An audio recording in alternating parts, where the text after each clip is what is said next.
कि कुछ नहीं है, उधर से और सिग्नल मिल रहे हैं।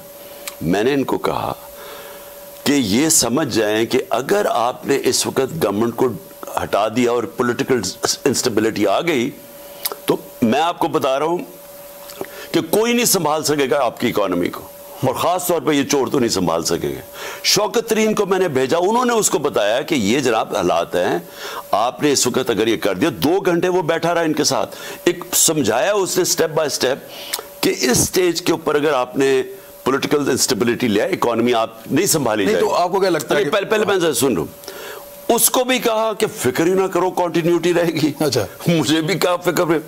मैंने उनको फिर एक दिन कहा, मैंने कहा देखें, मुझे ये पता है कि अब हमें सारा वाजे हो गया कि आप न्यूट्रल नहीं है, आप उनकी तरफ कह रहे हैं कि उधर चले जाए। तो मैंने उनको कहा मुझे क्लियर कर दें। मैं कहा मेरे से ये अब ना करें कि ये हम आपके साथ भी हैं, और मैंने कहा क्लियर कर दें आप इधर हैं या उधर हैं। अगर आप नहीं हैं तो फिर मैं और मेरी स्ट्रैटेजी है, अगर हैं तो और स्ट्रैटेजी है। तो उन्होंने कहा वो कौन सी स्ट्रैटेजी? मैंने कहा मैं अपने लोगों के पास जाऊंगा। मैंने उनको कहा कि मैं एक जमहूरियत में मानने वाला चाहते थे कि वो आपके साथ आए, यानी उनका तो काम ही कोई नहीं है, पॉलिटिक्स में होना ही नहीं चाहिए। मैं ये कह रहा हूं साथ नहीं आए कि ये आप जो उनको सारों को कह रहे हैं कि उधर चले जाएं। अच्छा ठीक है, हमारा ये जो रजीम चेंज, आप ये कह रहे थे खुल के आ जाए। मैं कब मुझे बता दें कि अगर आपने फैसला कर ही लिया है तो फिर जो मैंने सारी जिंदगी किया, मैं तो अवाम के कंधों पे हूं। मुझे तो किसी मिलिट्री नर्सरी में नहीं किसी ने पाला था ना। भुट्टो को हमें पता है किधर था, वो डैडी कहता था अयूब खान को। मुझे इसका पता है कि ये नवाज शरीफ को तो जनरल जलानी ने पाला था। मैं तो 22 साल अपनी मेहनत करके आऊँ, नीचे से पब्लिक को लेके आऊँ। तो मैं कहा मैं वापस पब्लिक में चला जाऊंगा। मैंने इनको ये कहा फिक्र ही ना करो, हम तो कंटिन्यूटी चाहते हैं, हम तो आपके साथ हैं। तो जनरल बाजवा ने मीडिया को भी कहा कि मैं सबको गोलियां देता था, और बाद में पता चला कि मैं अकेला नहीं था जिसको लाल बत्ती के पीछे लगाए हुए थे, और भी बड़े लगाए हुए थे, और ख़ास तौर पे उनके अपने कॉलीग्स को भी। 12 इशू मैं सिर्फ ये कह रहा हूँ कि देखें जो हुआ ये सारा इसके पीछे हमें पता है हैंडलर्स थे।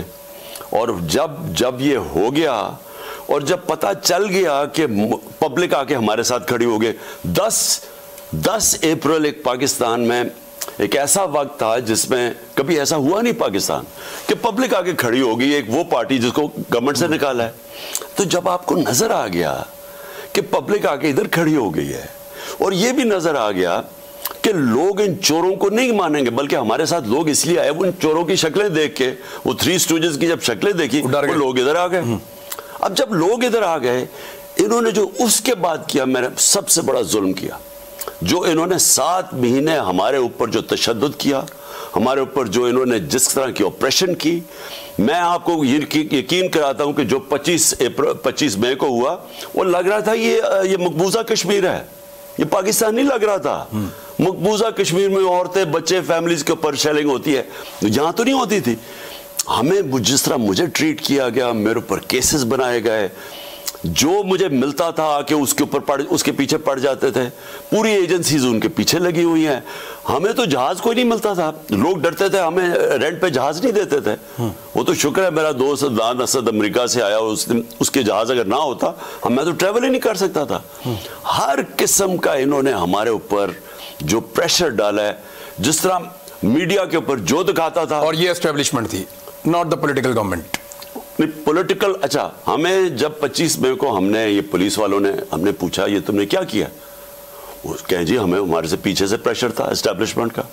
आप मीडिया के हाउसेस से पूछे, डायरेक्टली मीडिया हाउसेस को करके डरा रहे थे। तो देखे ना, मौजूदा डीजी ISI हैं, ISPR वाले तो उधर चले गए हैं, इन्होंने बैठकर दावा किया, कमर जावेद बाजवा साहब ने बैठकर दावा किया कि हम तो बिल्कुल पॉलिटिक्स में है ही नहीं, 1.5 साल से। कोई कह रहे नहीं है, कोई कह रहे हैं कि हम तकरीबन 1 साल से नहीं है। तो ये तो सारा कुछ पॉलिटिक्स में हो रहा था।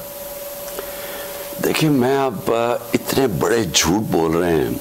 अब मैं 3.5 साल गवर्नमेंट में बैठा हूँ, मुझे तो पता है कि कैसे ऑपरेट करते हैं, मुझे तो पता है कि क्या होता है। यानी इसके बाद इन्होंने जो कवर अप किया, ये सारा कवर अप है। तशद्दुद हमारे ऊपर हो रहा है, मीडिया हाउसेस को ये डरा रहे हैं। आप जैसे लोग जो सहाफ़ी, जिस तरह अरशद शरीफ, इनके पीछे ये प्रेशर डाल रहे हैं। आप सबको पता है कि वो ये तो पीछे बैठे हुए थे।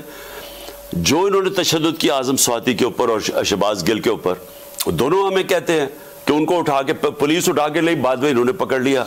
जिस पुलिस स्टेशन में मुझे रखते थे, मैं बता देता हूँ, ऑन एयर बता देता हूँ, जहाँ पे भी मुझे रखते थे 2 आदमी